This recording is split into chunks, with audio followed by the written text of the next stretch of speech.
What if I told you some of the filthy gossip about Britain's royals wasn't gossip at all, just history with a better publicist? What if the palace's most repeated whispers were repeated because they were accurate, and polite society simply agreed to pretend otherwise? And what if the most disgusting part isn't the bodily mess, though there is plenty of that, but the way power turns embarrassment into tradition? Tonight we're walking through 25 British royal rumours that turned out to be true, or true enough that the official record quietly confirms the shape of the scandal. We'll move slowly, with receipts in the form of diaries, court records, letters, medical notes, parliamentary drama, and the kind of eyewitness detail that makes you wish you didn't have imagination. If you want more long, sleep-friendly British history like this, give the video a like and subscribe. It quietly tells the algorithm you have excellent taste in uncomfortable truth. Now, lower the lights. Let's open the corridor door and follow the smell. Rumour 1. William the Conqueror's corpse burst at his funeral. They said the first Norman king of England didn't even make it peacefully into the ground. The rumour sounds like medieval cruelty layered on medieval exaggeration. The mighty conqueror dies, his body is carried to Caen, and when the clergy finally try to lay him to rest, the corpse ruptures, filling the church with a stench so overwhelming that the ceremony collapses into chaos. Except this one isn't a tavern story. Chroniclers close to the events describe a funeral that turned into a bodily disaster, and not in a poetic way. William died in 1087 after a severe injury, often described as an abdominal trauma after his horse stumbled, and his body began the ordinary unromantic work of decay. The problem was timing, heat, handling, and the fact that medieval embalming wasn't a reliable pause button. By the time the body reached Caen and was prepared for burial at the abbey William founded, decomposition had been winning for days. The setup for the catastrophe is almost painfully practical. The stone sarcophagus was reportedly too small, or the body was swollen. Both can be true at once. So attendants pressed, forced, and tried to make a royal body fit a royal container, as if death should respect measurements. And then, with a kind of awful inevitability, the abdomen gave way. Contemporary accounts described the church filling with a foul odour, so strong that mourners and clergy recoiled. And speaking of how quickly majesty collapses into biology, the aftermath is telling. A king who had conquered England, built castles and rearranged the aristocracy still ended as a problem of flesh, gases and human panic. The rumour endures because it punctures the fantasy. Royal bodies do not behave like marble statues. They behave like bodies. There's also the darker, quieter detail. William's death triggered disorder back home, and even at the funeral there were disputes, property arguments, claims and corrections to the official story, delivered while the body was still present. It's hard to stage manage a legacy when the heir itself is contradicting you. So yes, this disgusting rumour is in the essential way true. The Conqueror's final public moment was not a triumphal tableau. It was a reminder that power can command armies, but it can't command decomposition. Rumour 2. Henry I died from eating too many lampreys. They said a king died because he couldn't stop himself from eating something that was basically a medieval horror movie eel. Henry III's youngest son of William the Conqueror, sharp administrator, builder of royal government, was supposedly warned not to eat lampreys. He ate them anyway, and then he died. It sounds like moralizing folklore. The king who loved a delicacy pays for indulgence, as if the universe runs on dietary justice. But the outline is stubbornly consistent across historical accounts. Henry fell ill after a meal that included lampreys while in Normandy in late 1135. And he died soon after. Chroniclers record the lamprey detail precisely because it fit a recognizable medieval pattern. Rich food, rich bodies, rich consequences. Lampreys were prized. Slippery, boneless, unsettling little status symbols, often cooked in spiced sauces. They were also risky. Food preservation and hygiene were unreliable. Parasites and contamination were everyday threats. and a royal kitchen, despite its scale, was not a modern laboratory. When sources say Henry died after eating lampreys against advice, it doesn't necessarily mean lampreys are magically lethal. It means a high-fat, potentially spoiled dish could tip an already vulnerable body into catastrophe, especially if the king had a history of digestive issues. The truth hiding inside the rumour is not lampreys are assassins. It's that medieval kings lived in a world where medical understanding was limited, where foodborne illness could kill quickly, and where the powerful could still be undone by something as basic as dinner. And Henry's death mattered enormously. It helped open the succession crisis that became known as the Anarchy, a civil war that shook England for years. And speaking of disgusting outcomes with national consequences, notice how the story is remembered. It's not Henry I died and the realm destabilized. It's Henry I died because he ate too many lampreys. The human brain loves a concrete object it can picture, something writhing and specific. History often arrives as a smell and a menu. This rumour didn't turn out to be true in the sense that we can issue a modern medical certificate that says cause of death, lamprey, but it did turn out to be true in the only way medieval death stories can. Multiple near-contemporary sources repeat the same detail, and the timeline matches. The king ate the delicacy, became violently ill and died shortly after, which means the court's whispered version, he did it to himself, was not mere gossip. It was a blunt summary of how fragile the body can be, even when crowned. Rumour 3, Charles II's doctors tortured him to death in public. They said the merry monarch didn't die merrily. They said his final hours were a parade of physicians doing things to him that sound like punishment. Bleeding, blistering, purging, enemas, cupping, layer after layer, until the king's body simply stopped cooperating. And because he was a king, this wasn't done privately in a back room. It was done in the bright seriousness of medical authority, with elite men taking turns at his bedside like performers in a grim theatre. And yes, this is documented with a level of detail that makes you want to unread it. Charles II collapsed in February 1685.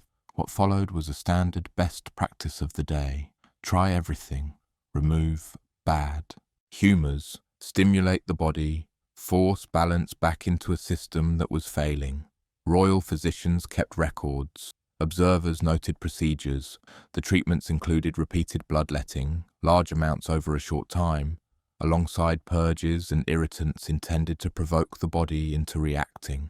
From a modern perspective, it looks like exhausting a dying man faster. From their perspective, in a world without modern diagnostics, it looked like action. And that's the disgusting hinge of the rumour. The violence was performed as care. It was socially sanctioned. It had credentials. And speaking of how authority can turn panic into ritual, the king endured this while the court watched, because royal illness was a public affair. Kings weren't allowed to simply be sick. They were required to be sick politically. Every decision around the bed carried a succession shadow. Every medical choice occurred inside the larger national fear of what came next. If you think the details are too extreme to be real, remember that early modern medicine prized evacuation. If the patient declined, it meant you hadn't evacuated enough. And so the remedy for failure was often more of the same remedy, more bleeding, more purging, until there was nothing left to balance. The rumour's punchline is that Charles II, who had survived exile, civil war aftermath, and endless intrigue, met his end under the hands of his own experts. That's not quite fair. He was likely doomed by whatever underlying event struck him. But the treatment was certainly not gentle, and because the notes exist, historians can't dismiss it as melodrama. It's a written record of respectable brutality, and the consequences, beyond the human horror, Charles's death ushered in James II, which accelerated the crisis that led to the Glorious Revolution. A king's body, managed badly, can reshape a kingdom. The disgusting rumour is true, and it's also a lesson. Sometimes the scariest thing in history is not malice, but certified confidence. Rumour 4. The Tudor court was a lice-filled, perfume-soaked petri dish. They said Tudor glamour was basically filth-wearing jewellery. They said even at the top of society, behind silk sleeves and gold chains, people scratched constantly. Lice, fleas and bedbugs were not signs of poverty.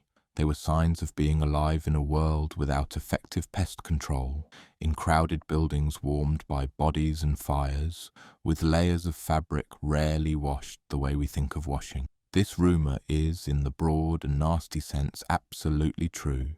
Royal households were enormous ecosystems. Hundreds of people moved through chambers and corridors. Straw, rushes and tapestries provided warmth and also perfect hiding places for insects. Bathing existed, but not as a modern daily hygienic reflex. Linen might be changed more often than outer garments. Scented waters and perfumes were used heavily, and cleanliness often meant visible tidiness and pleasant smell, not microbial safety. Contemporary accounts and household records show constant attention to scent. Herbs, pomanders, burning aromatics. That's not just fashion. It's defence against the stink of unwashed bodies, against the stale air of packed rooms, against the fear that bad smells caused disease. When people carried nosegays, it wasn't quaint. It was a portable attempt to control the atmosphere. And speaking of atmosphere, the physical reality of the Tudor palace included chamber pots, privies, and waste removal systems that were impressive for their time, and still utterly disgusting by ours. The famous garderobe arrangements and the great house of easement at places like Hampton Court show scale. The monarchy didn't eliminate bodily needs, it industrialised them, and those systems could fail, clog, freeze, or simply be overwhelmed by the volume of bodies living and working under one roof. The pivot, the part that turns rumour into revelation, is the way this filth was normalised. People didn't experience it as scandal. They experienced it as weather. Fleas were part of the bedding. Lice were part of childhood. The court wasn't uniquely dirty. It was just densely human, and density creates its own biology. If you want the uncomfortable truth, the royal body did not float above the conditions of the age. It absorbed them. Courtiers endured outbreaks, fevers, and infections with no idea what germs were, only a sense that some spaces felt sick, which is why the ritual of scent mattered so much. If you can't fight microbes, you fight smell.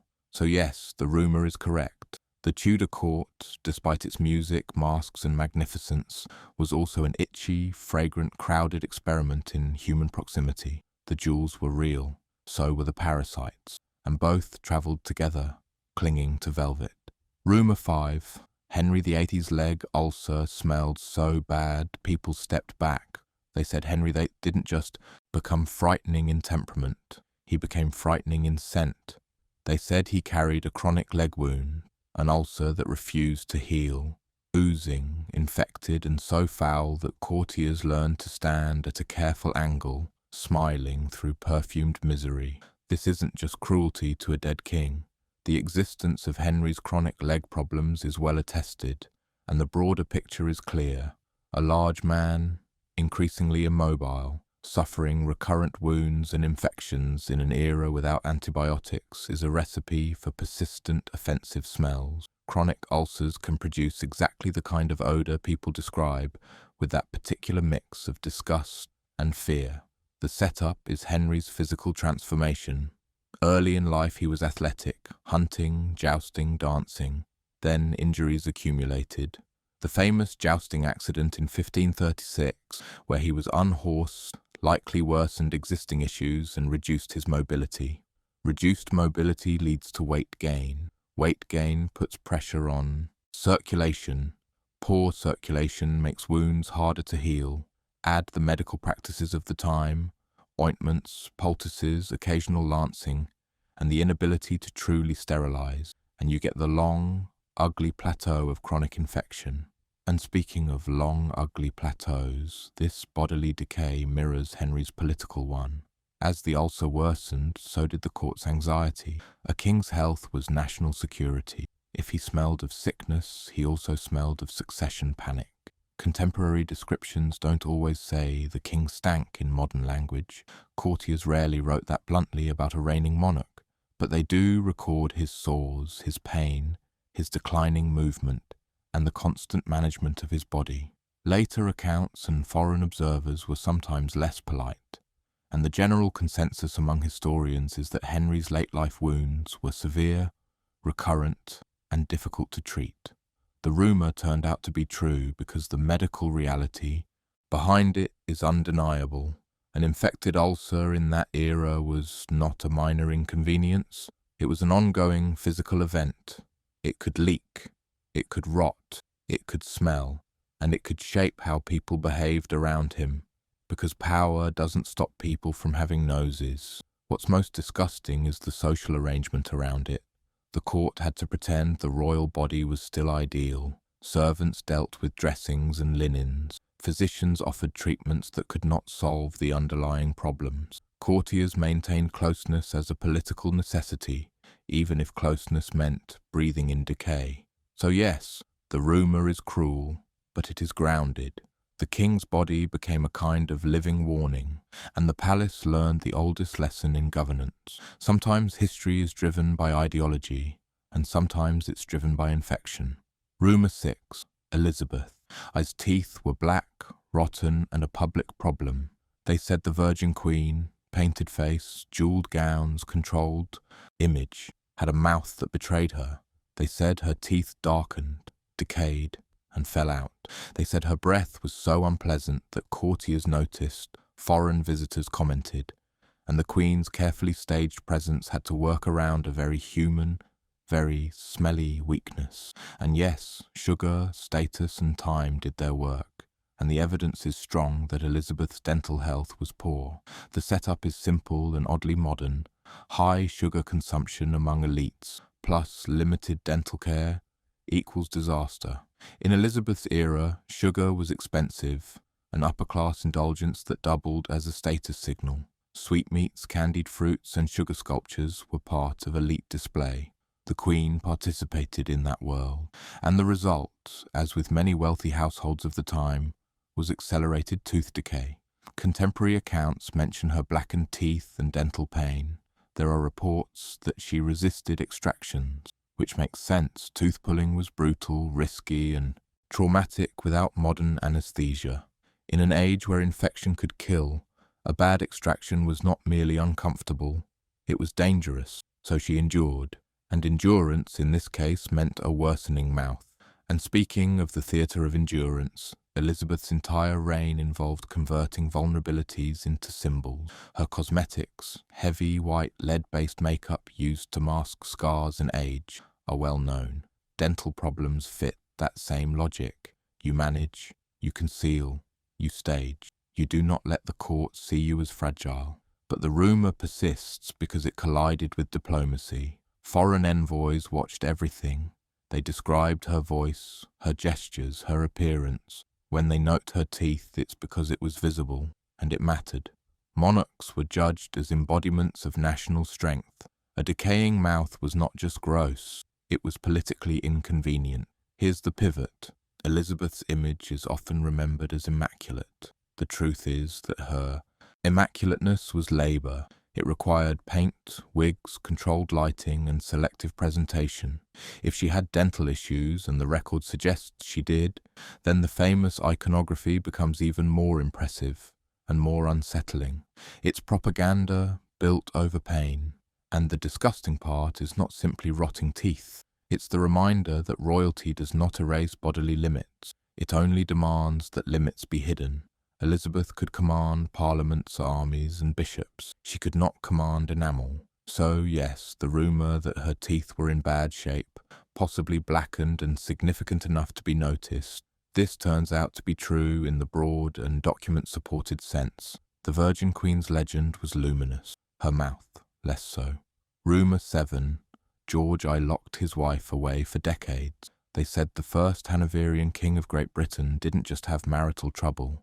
They said he erased his wife from public life, locked her away, cut off her children, and kept her alive like an inconvenient secret behind walls. It sounds like Gothic fiction, a wronged woman in a remote castle, a husband on a throne, and a court pretending she doesn't exist. But this is one of those rumours that is so well supported it stops being a rumour and becomes a bleak fact. Sophia Dorothea of Celle married George Louis, later George III, in a match that was political, financial and miserable. They despised each other. Both had affairs. Sophia Dorothea's relationship with Count Philip Christoph von Königsmarck became scandalous, and then it became dangerous. Königsmarck vanished in 1694.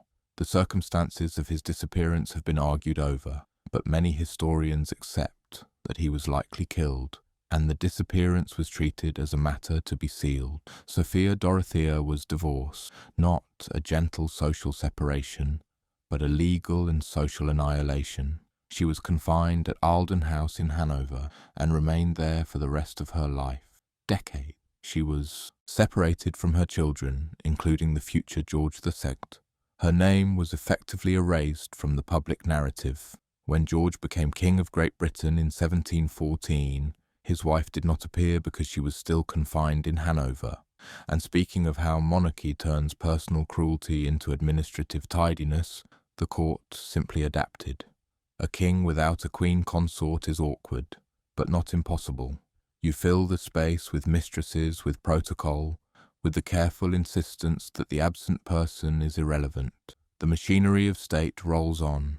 The pivot, the part that makes your stomach drop, is that this wasn't a brief punishment or a temporary scandal management strategy. It was a life sentence without a trial in any modern sense. Sophia Dorothea lived in confinement for over 30 years. She did not get a public platform. She did not get a sympathetic newspaper campaign. She got walls, routine, and the knowledge that her husband's status depended on her. Disappearance. Was it disgusting in a bodily sense? Not primarily.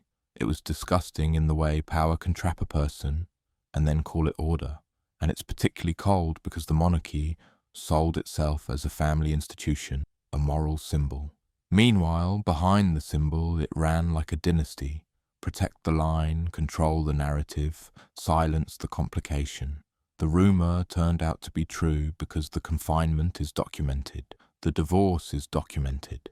The separation from her children is documented. You can debate the precise details of Königsmarck's fate, but you cannot debate that Sophia Dorothea was removed from life and kept removed right up until her death in 1726. So yes, the Hanoverian era begins with a locked door and a woman inside it, and the crown, as ever, sits comfortably above the soundproofing. Rumour 8.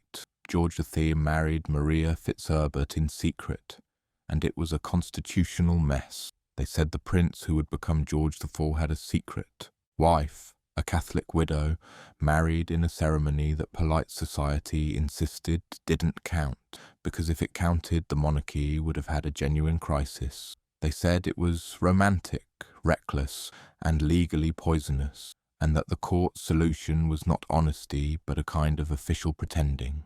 This one is not only true, it's practically a case study in how Britain manages royal scandal, deny it publicly, manage it privately, and let paperwork whisper what speeches refuse to say.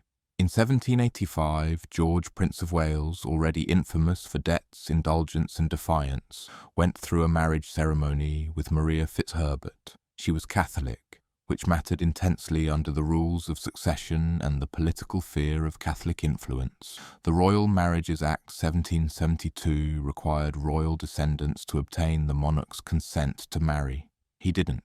Meanwhile, laws restricting Catholics made the idea of a royal marriage to a Catholic politically explosive. So the system performed its favourite magic trick. It treated the marriage as real in the emotional and personal sense. George behaved as if she were his wife, wrote to her with devotion, involved her deeply in his life, while treating it as void in the official and constitutional sense. When Parliament needed to address his finances, his allies publicly denied any marriage had occurred. There were statements in the Commons declaring it false because admitting it could have triggered legal consequences and raised questions about succession. And speaking of succession, here's the pivot. Even if the marriage was invalid under certain laws, the fact that a royal prince went through a marriage ceremony with a Catholic woman was, on its own, a scandal that threatened the image of Protestant monarchy. The court couldn't allow that story to be true in public.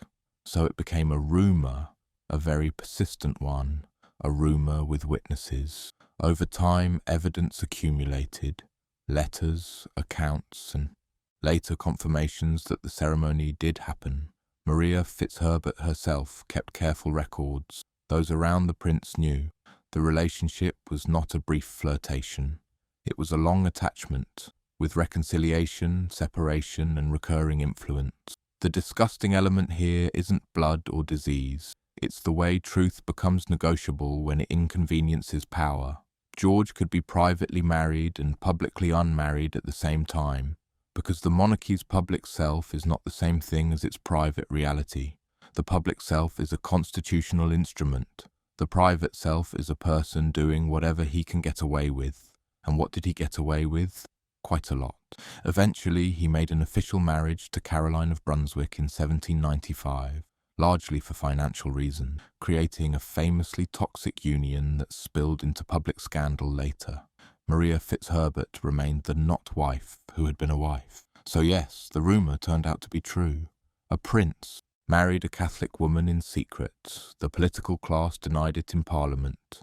And the monarchy survived by treating reality as a matter of administrative convenience.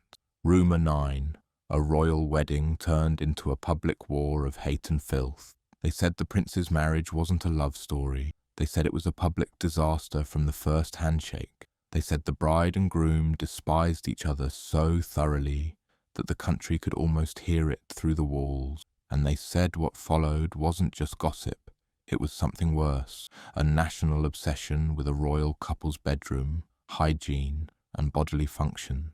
This rumour is attached to George IV and Caroline of Brunswick, and the core of it is painfully true. The marriage was toxic, the separation was immediate, and the scandal became a public sport. The setup is money and desperation.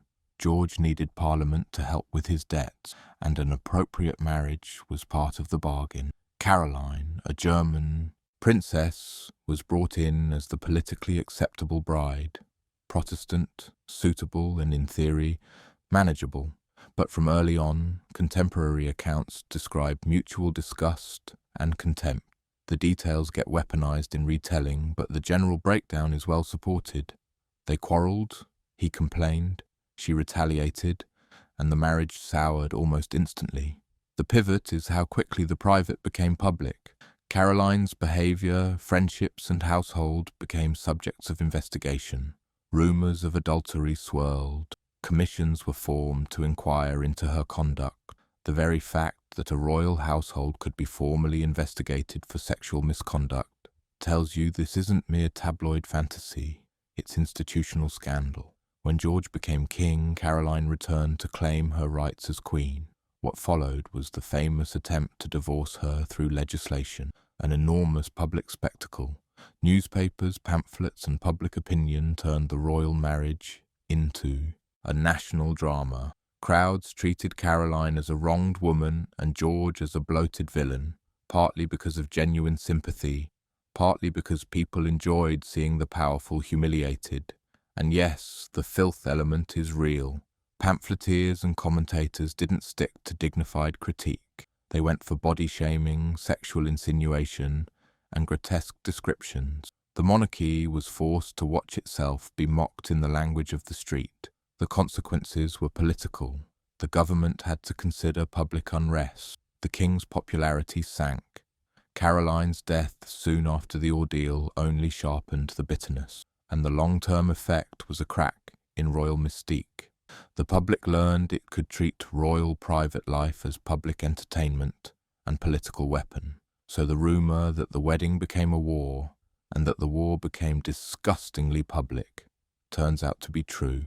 A royal marriage was dragged into Parliament, and the country watched the crown's dignity dissolve into accusation, innuendo, and grim laughter. And speaking of grim laughter, the next rumour is even older and more intimate.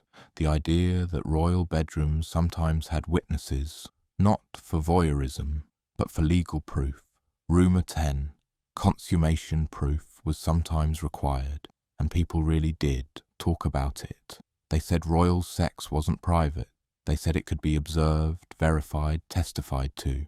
They said a marriage could be treated like a contract that needed physical evidence, and that courts could demand humiliating details about what happened, or didn't happen, after the wedding. This isn't universally true across every era and every British monarch, but the core practice behind the rumour is real.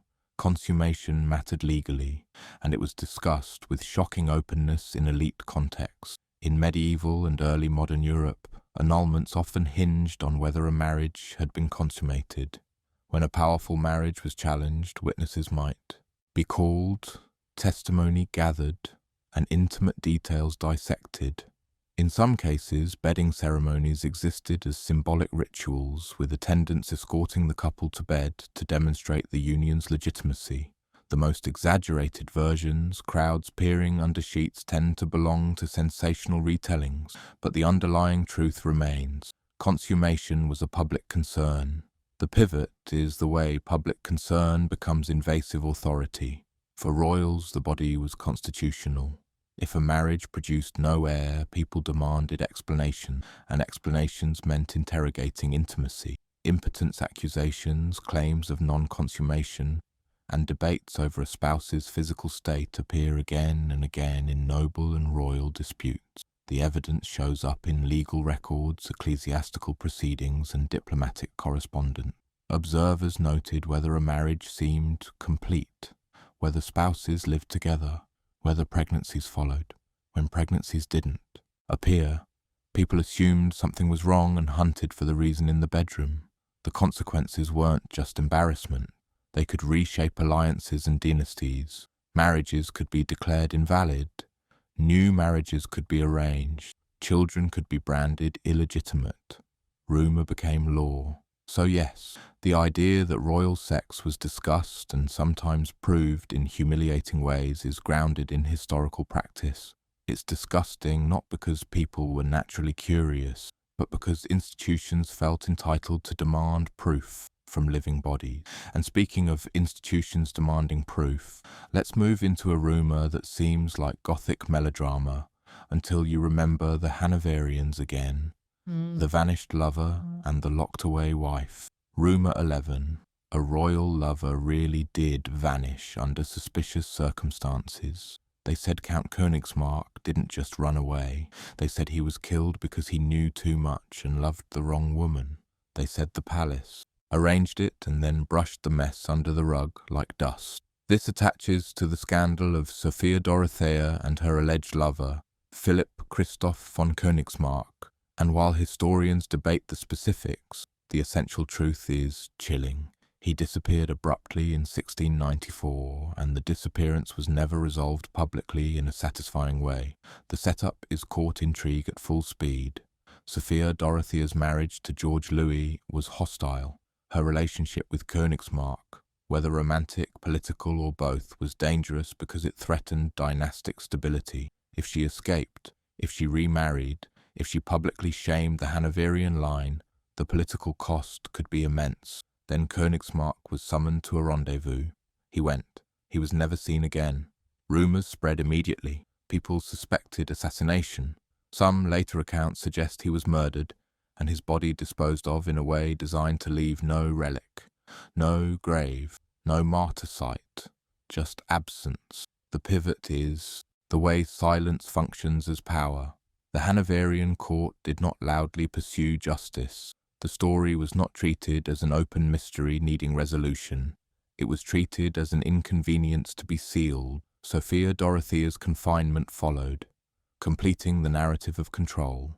Lover gone, wife locked up, scandal managed. We cannot claim a modern courtroom certainty about who killed him or how, but we can say the disappearance is documented.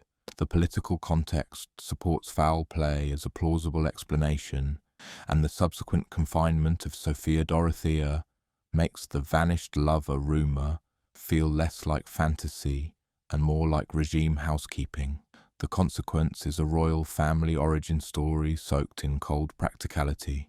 The Hanoverians arrived in Britain with a skeleton in their closet, except the skeleton, if the rumour is right, was carefully prevented from becoming one. And speaking of skeletons, the next rumour is about bodies that really did end up being used as political objects, sometimes literally. Rumour 12. Royal bodies were moved, displayed and used as messages. They said dead royals weren't always allowed dignity. They said bodies were displayed to prove identity, paraded to secure loyalty, or moved like chess pieces to make political points. They said death didn't end the performance. It changed the costume. This is broadly true across medieval and early modern Britain, and it's not always disgusting in the sense of gore, but it becomes disgusting when you remember these were human remains treated as tools. In periods of instability, showing a dead body could be a political necessity. If a king died, people needed proof. If a rebel leader died, authorities sometimes displayed the corpse or parts of it to discourage further rebellion. In some cases, heads were displayed on spikes. In others, bodies were transported with ceremonial emphasis to demonstrate continuity. The pivot is the collision of ritual and violence. Medieval, political culture often accepted bodily display as normal statecraft. It wasn't seen as monstrous by everyone. It was seen as instructive. A corpse could teach obedience. Royal bodies could also be moved for dynastic reasons. Burial sites mattered, and being buried in a particular place signalled legitimacy. Disputes over burial locations were, in their own way, disputes over narrative control. So yes, the rumour that royal death could be physically managed as politics is true. It's not always a single scandal, but a pattern. The disgusting element is the reminder that even in death, royals could be handled like property, not owned by themselves, but by the institution. And speaking of the institution claiming ownership, let's move into a rumour that always returns, that royals had illegitimate children, and that some were quietly acknowledged. Rumour 13. Illegitimate royal children were real, common, and sometimes officially supported. They said kings fathered children on the side and then pretended it was private. They said the court knew, the money proved it, and the children were placed into the aristocratic ecosystem like discrete packages. They said legitimacy was for the throne, but biology didn't respect marriage contract. This rumour is true as a broad historical reality. Different kings, different eras, different degrees of acknowledgement, but the pattern is consistent. Royal and princely men had access, power and protection. Affairs happened. Children resulted. Sometimes the children were openly recognised and given titles or positions. Sometimes they were quietly supported with pensions and patronage. Sometimes they were absorbed into noble households, their origins whispered but never printed. The evidence is often administrative. Financial grants, court appointments, letters, wills. You can watch the state machinery quietly doing what morality pretends it wouldn't. Some monarchs' illegitimate lines are historically well mapped, with the descendants folding into aristocratic networks. The pivot is the social hypocrisy. The same court that punished or shamed women for sexual transgression could shrug at a king's bastards as long as they didn't threaten succession. Illegitimacy was a political problem only when it reached for the crown. Otherwise, it was treated as a manageable side effect of male privilege, and the consequences? For the mothers, often ruin or quiet exile. For the children, a strange half-life, close enough to power to benefit, far enough to be denied. For the nation, a constant undercurrent of whispered what if, because illegitimate lines created alternative stories of inheritance, even when they could never legally claim the throne. So yes, the rumour that royals produced illegitimate children is not just true, it's almost inevitable in the structure of monarchy. And speaking of inevitability, the next rumour is about the body again, but this time it's about the most intimate kind of bodily risk, disease. Rumour 14. Sexually transmitted infections haunted courts. Even if specific diagnoses are often disputed, they said kings and courtiers spread disease through mistresses and brothels, then covered it in perfume and prayers. They said rashes and sores were hidden under silk, and that medical treatments were worse than the illness. They said the court looked polished because it had to. The truth is not that we can confidently diagnose every historical figure, with a specific modern label. Often we can't, but it is true that sexually transmitted infections existed, that early modern Europe saw notorious outbreaks of diseases like syphilis, and that courts, dense, sexually networked elite environments, were not immune. The pivot is how rumour tries to attach a single disease to a single villain. That's tempting and often wrong. What's safer to say and still true is that royal sexual culture existed in an era with limited medical understanding and limited effective treatment. When an infection spread, it could become chronic, disfiguring and socially explosive. Royal physicians kept notes. Treatments included mercury and other harsh substances. People feared visible signs because visible signs threatened dignity. The royal body had to appear controlled. So while specific claims, this king had that exact disease, are sometimes debated, the broader rumour that courts were haunted by sexual illness is grounded. The disgusting part is not only the infections, it's the denial, the secrecy, and the way power insulated some people from consequences while others were blamed. And speaking of blame, let's return to a rumour that often targeted women, that a queen's fertility failures were treated as moral crimes. Rumour 15. Miscarriages and stillbirths were politicized and used as propaganda. They said when queens lost pregnancies, the court didn't just mourn, it judged.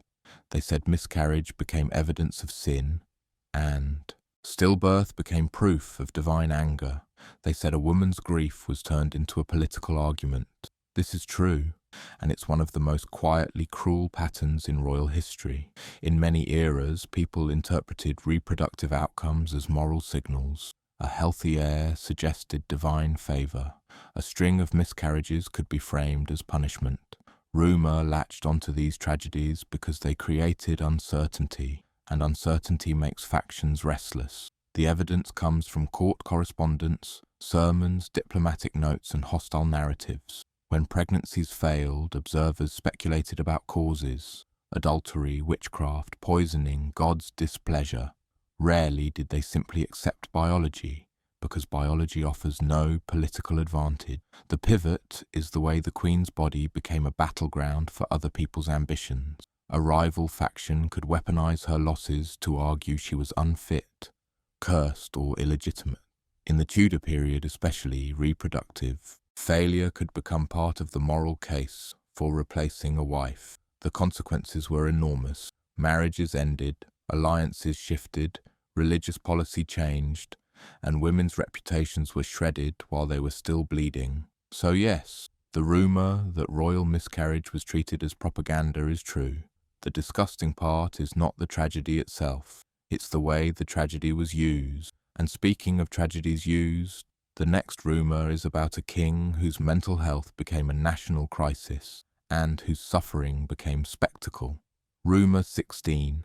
George III's madness was real, and the court tried to manage it like a state emergency. They said the king went mad. They said he talked for hours, wept, raged, forgot himself. They said doctors restrained him and the royal family lived in terror of public knowledge. They said the country had a king whose mind could not reliably govern. This is not just rumour. George III did experience severe episodes of illness that affected his behaviour and capacity. Contemporary records, medical notes, and parliamentary actions confirm that the problem was real enough to drive constitutional planning. The setup is the late 18th and early 19th century, with Britain under intense political pressures: war, imperial management, domestic change. A stable monarch mattered symbolically, even if political power was increasingly parliamentary. When the king's health faltered, it created anxiety about legitimacy and continuity. The pivot is the way his episodes were treated. Physicians attempted treatments that now look harsh and misguided. He was sometimes restrained, monitored, and handled with a mixture of care and control. The public heard rumours. Parliament debated a regency. The monarchy tried to maintain dignity while the king's condition made dignity difficult. Modern debates about the precise diagnosis, porphyria, mental illness, other conditions continue among historians and medical scholars. We cannot claim final certainty here, but we can say the episodes were documented, severe, and disruptive. This was not simply eccentricity, it was incapacitating illness. The consequences were constitutional. The Regency era emerged from the need to govern with a monarch unable to fulfill the role. The royal family's internal dynamics shifted. Public sympathy sometimes mixed with ridicule. The king's suffering became both human tragedy and political problem. So yes, the rumour of madness was grounded in reality, even if the label itself is blunt. A king's mind became a national question, and the nation learned again that monarchy is built on fragile bodies. And speaking of fragile bodies, let's return to a rumour that's almost too physical to be real. Except, like William the Conqueror's funeral, it has the stubbornness of recorded detail. Rumour 17. Royal funerals sometimes involved gruesome practicalities, including dissection and embalming problems. They said royal. Bodies were opened, organs removed, and embalming attempts failed. They said death in the palace didn't stay tidy. They said the dead were managed like complicated cargo. This is not a single scandal, but a repeated reality. Embalming practices varied over centuries, but for high-status burials, bodies were often treated, sometimes with evisceration, stuffing with spices, or separation of organs for separate burial. These practices were driven by the need to delay decay long enough for ceremony and transport. The pivot is that these were not barbaric by their own standards. They were attempts at dignity. But dignity required physical intrusion, and physical intrusion in a world without modern preservation could go wrong. Accounts of bodies swelling, leaking, or smelling are not limited to William the Conqueror. The broader truth is that pre-modern death management was messy, and even royalty could not escape the basic chemistry. The consequence is a kind of unglamorous honesty. Monarchs invested heavily in tombs and rituals precisely because the body underneath was so temporary. Stone was meant to outlast stink. So yes, the rumour that royal death involved gruesome practicality is true, and it repeats because it's structural. The more public the funeral, the more pressure to preserve. The more pressure to preserve, the more invasive the method. And the more invasive the methods, the more things can go wrong. And speaking of things going wrong, the next rumour is about the courts themselves, how they were built to generate scandal because they concentrated people, secrets, and incentives. Rumour 18. Courts were sexual ecosystems and open secrets really were open. They said everyone knew who was sleeping with whom. They said marriages were formalities and real desire moved elsewhere. They said you could rise politically through the bedroom and fall politically through the same door. This is broadly true across many periods, even if the details vary wildly by reign and by individual. Court life encouraged proximity, flirtation, competition, and the kind of boredom that breeds mischief. It also encouraged secrecy, because scandal could be lethal, so you get the classic court paradox. Everyone knows, and everyone pretends not to. The evidence appears in letters, diaries, diplomatic reports, and the sheer number of political appointments tied to personal favour. Ambassadors reported on royal favourites because favourites mattered. Pamphlets and satirical prints flourished especially in later centuries, making private life into public commentary. The pivot is that sexual rumour often served as political analysis. If you could identify who had the monarch's affection, you could predict policy influence. That's why rumour persisted. It wasn't only entertainment, it was information.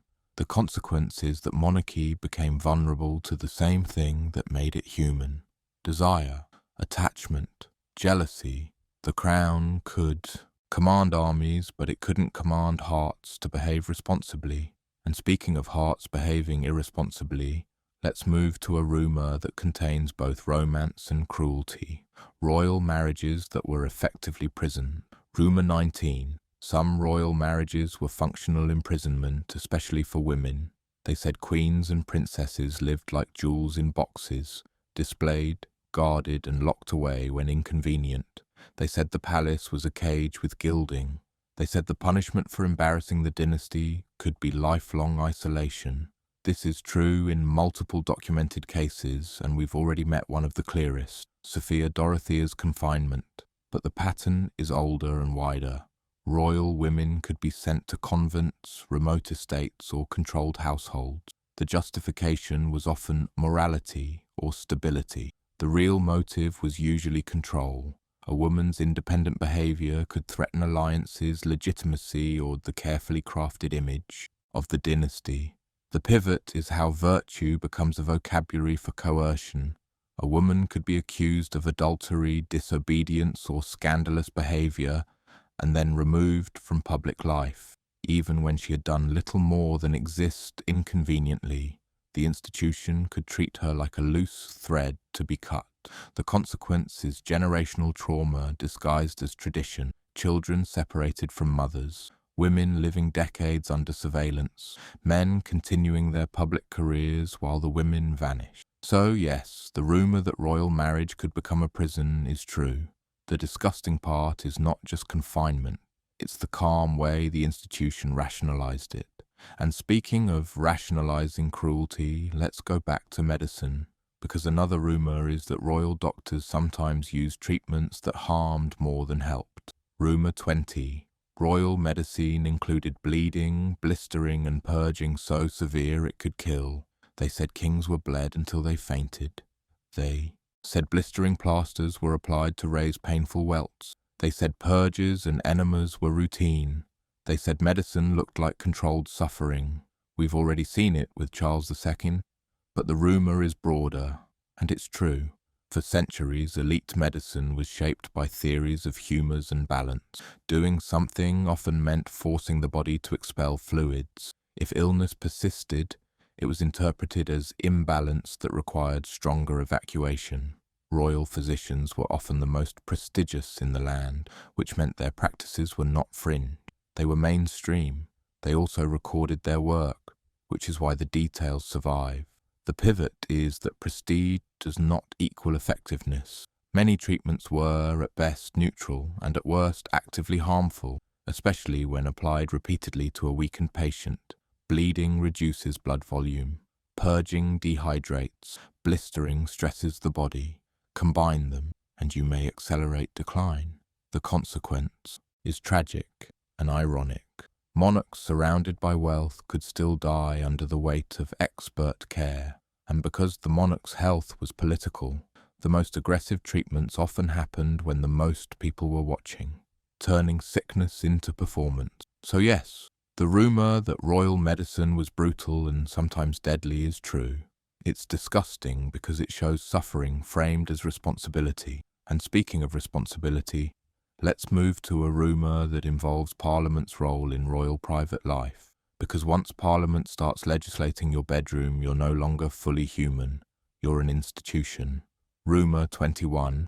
Parliament really did put royal sex and marriage on trial. They said politicians debated royal adultery like it was tax policy.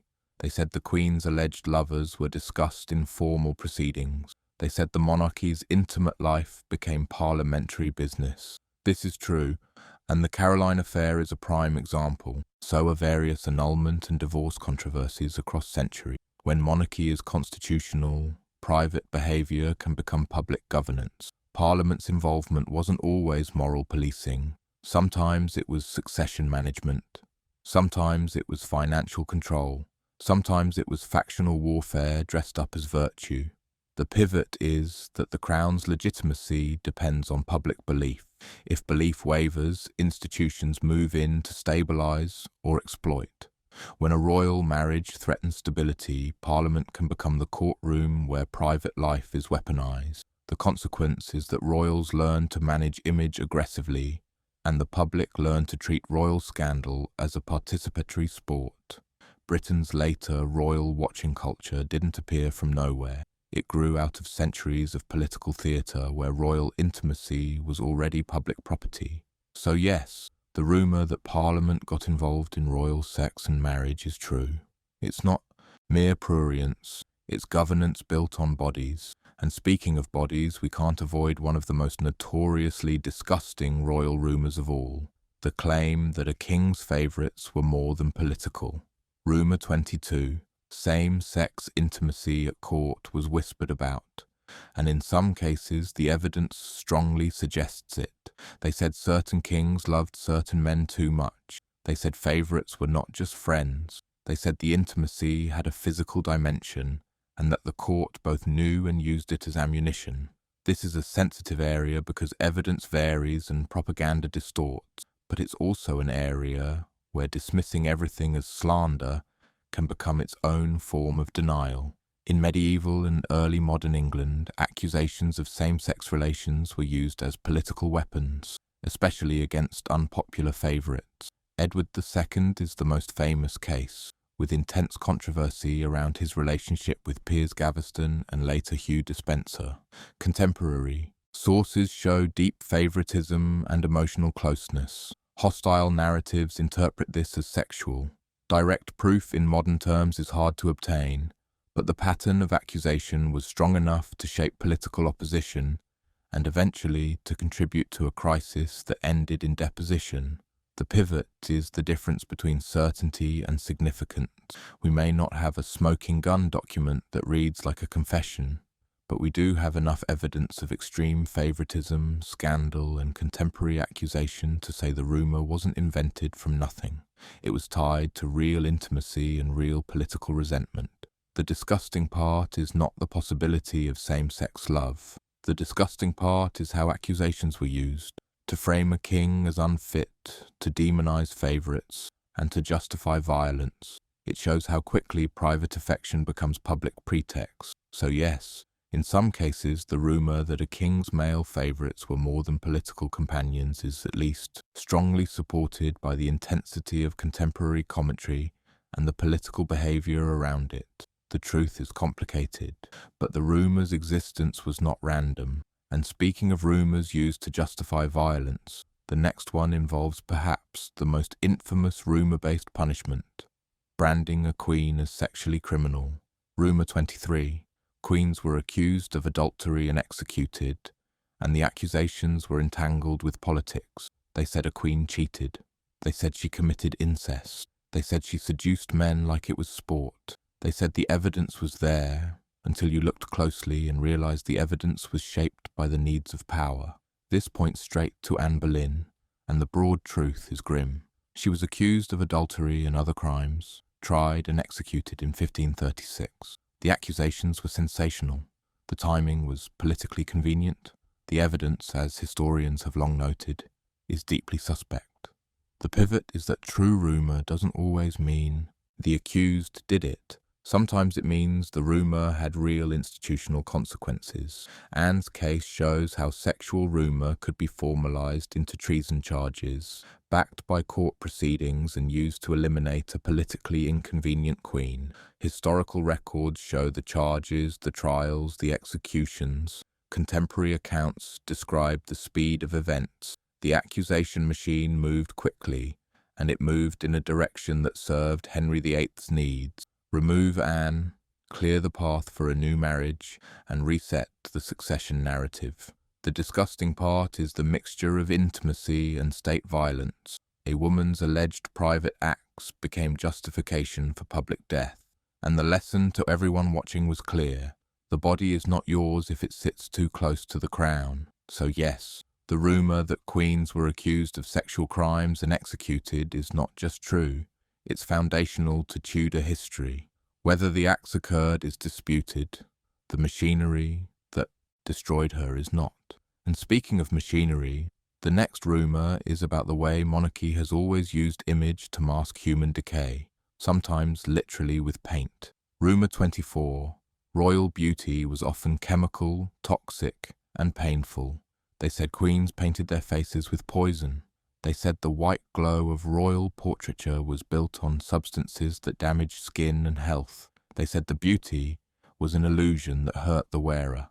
This is true in the sense that cosmetics in certain eras, including Elizabeth I's famous Venetian ceruse, were often lead-based. Lead can damage skin, cause long-term health issues, and create dependency. It covers blemishes while worsening them, which encourages heavier use. The setup is court presentation.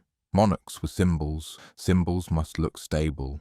Elizabeth's image in particular became a controlled icon, ageless, luminous, divine. But human faces age, human faces scar. So chemistry stepped in. The pivot is the cruel irony. The more you try to preserve the image, the more you may harm the body underneath. Heavy cosmetics could crack, cake, and require constant maintenance. They could irritate skin, cause sores, and contribute to the very blemishes they were meant to hide. The evidence comes from contemporary descriptions, surviving recipes, and the known composition of popular elite cosmetics of the era. The consequence is a haunting one. Portraits freeze a queen in perfect light, while the living queen may have been managing pain and damage behind closed doors. The rumour that royal beauty was toxic turns out to be true because the substances were literally toxic. And speaking of substances that harmed, we end with a rumour that brings everything together: sex, politics, public spectacle, and the uncomfortable truth that monarchy survives by turning private life into controlled myth. Rumour 25. The monarchy survived scandal by mastering denial, not by avoiding disgust. They said the crown stayed intact because it was morally superior. They said royalty endured because it was disciplined, dignified, and above ordinary vice. The truth is uglier and more interesting. Historical records show monarchy survived not by avoiding scandal, but by managing it. Through secrecy, controlled messaging, legal manoeuvring, and the willingness to sacrifice individuals to protect the institution. When a rumour threatened the line, it was denied. When denial failed, it was reframed. When reframing failed, someone was removed. Politically, socially, sometimes physically. That's the pivot. Scandal doesn't destroy monarchy automatically. Monarchy is designed to absorb scandal, redirect it, and continue. We saw it in George IV's secret marriage denied in Parliament. We saw it in Caroline's public humiliation. We saw it in Sophia Dorothea's confinement. We saw it in the way deaths and illnesses were treated as constitutional problems rather than private tragedies. And we saw it in the oldest truth of all. Royal bodies decay like everyone else. They just do it under better drapes. So yes, the rumour that the monarchy is fake in its public purity is, in a sense, true. Not because every royal is uniquely awful, but because the institution demands a curated image that cannot match human reality. And that gap between myth and flesh is where the disgusting rumours live. Some are false, some are true. And the ones that turned out to be true are the ones that left marks. In law, in diaries, in pamphlets, in funerals, in locked doors, in ulcers, in paint, and in the quiet, panicked decisions made around a bed. So when you hear a royal rumour, something gross, something scandalous, something whispered with a grin, it's worth asking a gentler question than, is it entertaining? Ask, what job is this rumour doing? Because in British history, rumour isn't just noise. It's often a pressure gauge. Sometimes it's the public trying to interpret a sealed institution. Sometimes it's a faction trying to weaken a rival. Sometimes it's a moral panic looking for a body to punish. Sometimes it's just the human mind craving a concrete image. A bursting corpse, a plate of lampreys, a king being bled like a barrel. Because concrete images stick when abstract power feels too large to hold. And if there's a thread running through these 25 truths, it's not simply that royals did messy things. It's that monarchy turns private mess into public consequence. A marriage collapses and Parliament shakes. A king's body fails and the constitution rearranges. A queen's pregnancy ends and propaganda begins. A lover disappears and a woman spends decades behind a locked door. The palace, in other words, is never just a home. It's a machine that runs on bodies, living and dead. And the rumour mill is the sound the machine makes when the gears grind. If you've stayed with me this far, let the last thought be a quiet one.